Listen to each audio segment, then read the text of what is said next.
lagi bersama saya, Cindy Tika Saris Tumorang, dengan nomor induk mahasiswa 2005091029.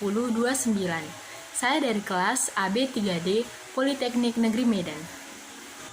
Pada kesempatan kali ini, saya akan membahas materi ekonomi mikro mengenai permintaan, penawaran, dan keseimbangan harga. Baik, yang pertama kita akan membahas mengenai teori permintaan. Teori permintaan atau yang biasa disebut dengan demand adalah berbagai jumlah barang dan jasa yang diminta pada berbagai tingkat harga pada waktu tertentu. Nah, permintaan sendiri memiliki berbagai jenis. Yang pertama itu berdasarkan daya belinya. Berdasarkan daya belinya, permintaan dapat dibedakan menjadi 3. Yang pertama yaitu permintaan absolut, yaitu permintaan yang tidak disertai dengan daya beli atau tidak mampu membeli barang atau jasa. Yang kedua ada permintaan potensial. Permintaan masyarakat terhadap suatu barang atau jasa sebenarnya memiliki kemampuan untuk membeli, tetapi belum melaksanakan pembelian barang atau jasa tersebut. Lalu yang ketiga ada permintaan efektif. Permintaan yang disertai daya beli atau mampu membayar. Pada permintaan jenis ini, seorang konsumen memang membutuhkan barang itu dan mampu untuk membayarnya. Lalu ada permintaan berdasarkan pelaku permintaan.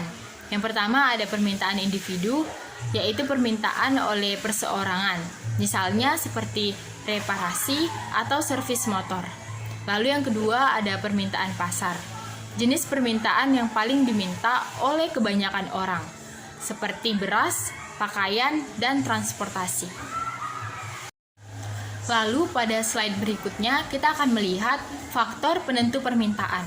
Nah, faktor penentu permintaan yang pertama ada harga barang itu sendiri. Lalu yang kedua ada harga barang lain yang berkaitan erat dengan barang tersebut. Yang ketiga ada corak distribusi pendapatan masyarakat. Lalu yang keempat ada cita rasa masyarakat. Kelima ada jumlah penduduk, dan yang keenam ada ramalan mengenai keadaan di masa yang mendatang. Selanjutnya adalah mengenai hukum permintaan. Hukum permintaan yaitu semakin rendah tingkat harga suatu barang akan semakin banyak barang tersebut diminta.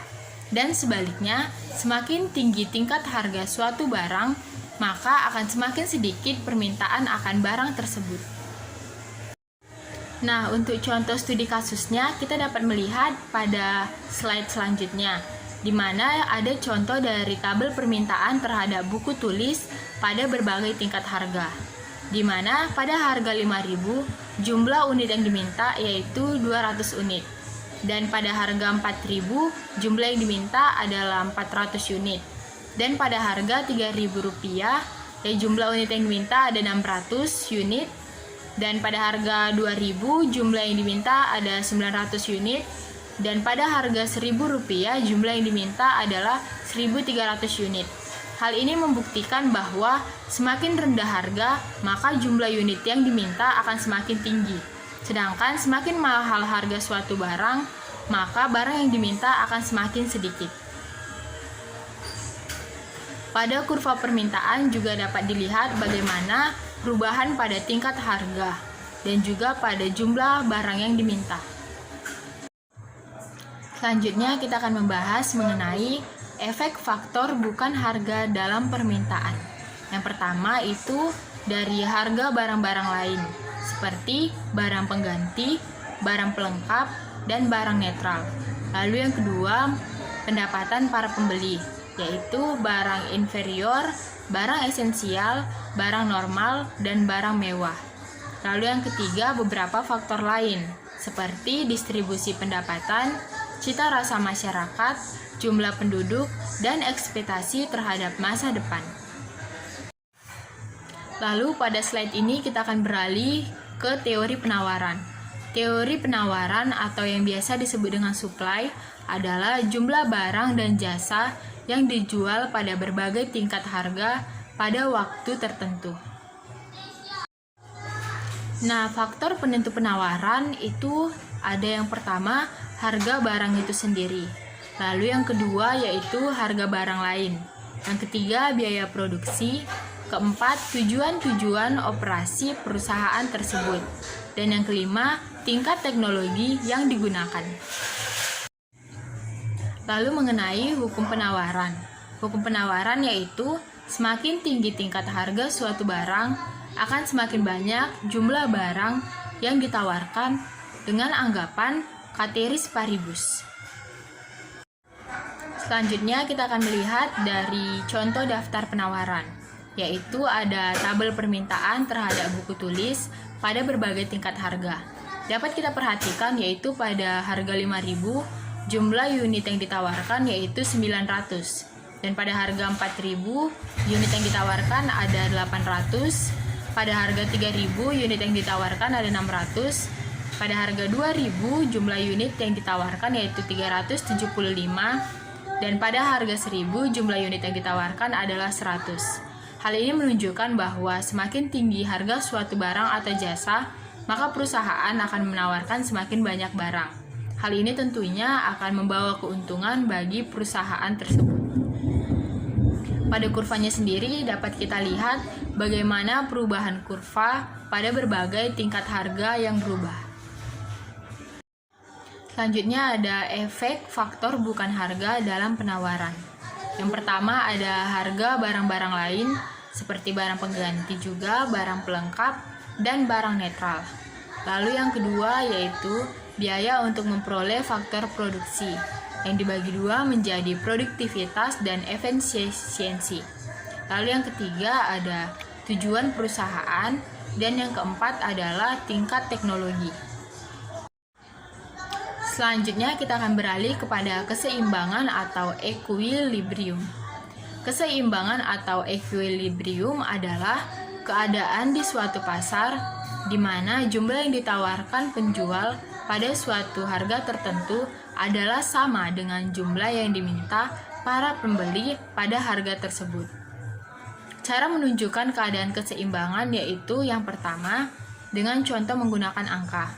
Yang kedua, dengan menggunakan kurva permintaan dan penawaran. Dan yang ketiga yaitu menentukannya secara matematik. Yang pertama kita akan menggunakan cara yaitu menentukan keseimbangan secara angka. Dapat kita lihat ada tabel permintaan dan penawaran buku tulis. Dapat kita lihat bahwa pada harga 5.000, jumlah buku yang diminta ada 200 unit. Sedangkan jumlah yang ditawarkan adalah 900 unit. Maka sifat dari interaksi ini adalah kelebihan penawaran. Lalu yang kedua ada pada harga 4.000, jumlah yang diminta adalah 400 unit. Dan jumlah yang ditawarkan oleh perusahaan adalah 800 unit. Interaksi ini juga sama yaitu adanya kelebihan pada penawaran. Lalu yang ketiga ada pada harga 3.000, jumlah yang diminta adalah 600 unit dan jumlah yang ditawarkan juga sama yaitu 600 unit. Dengan inilah dapat dipastikan bahwa sifat interaksinya adalah keseimbangan. Selanjutnya pada harga 2.000, jumlah yang diminta adalah 800 unit dan jumlah yang ditawarkan adalah 375 unit. Hal ini menyebabkan adanya kelebihan permintaan. Lalu pada harga 1.000, jumlah yang diminta adalah 1.300 unit dan jumlah yang ditawarkan adalah 100 unit. Hal ini juga menyebabkan adanya kelebihan permintaan. Kelebihan permintaan itu adalah jumlah yang diminta melebihi dari yang ditawarkan oleh penjual. Hal ini mengakibatkan penjual akan menaikkan harga. Lalu kelebihan penawaran di mana jumlah yang ditawarkan penjual melebihi dari yang diminta oleh pembeli. Hal ini mengakibatkan penjual akan menurunkan harga dari barangnya. Lalu kita dapat melihat pada slide ini yaitu menentukan keseimbangan secara grafik. Dapat kita lihat ada tabel penentuan harga dan jumlah buku yang diperjualbelikan dan juga ada kurva keseimbangannya, di mana jumlah keseimbangannya itu terdapat pada harga 3.000, di mana jumlah yang diminta sama dengan jumlah yang ditawarkan yaitu 600 unit. Selanjutnya kita beralih kepada slide menentukan keseimbangan secara matematik.